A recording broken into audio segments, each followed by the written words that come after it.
Ate niya. Si ate. Wala na yung tita. Asan na yung tita?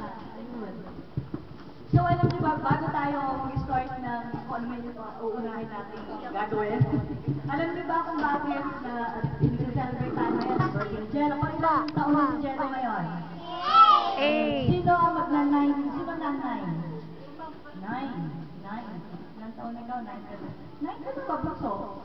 9 ka na, 9? Hindi pa kayo alam mo ba, nanihihilo mo ko. So, sabi nga natin, meron ako naalala sa Bible na na story. Meron doon na pagkakataon na yung mga bata lumalapit kay Jesus. Sabi ng mga disciples kay Jesus, ay, lumayo kayo, hindi kayo kailangan dito, lumayo kayo. Kasi nagpapagaling ng time na yun si Jesus. Busy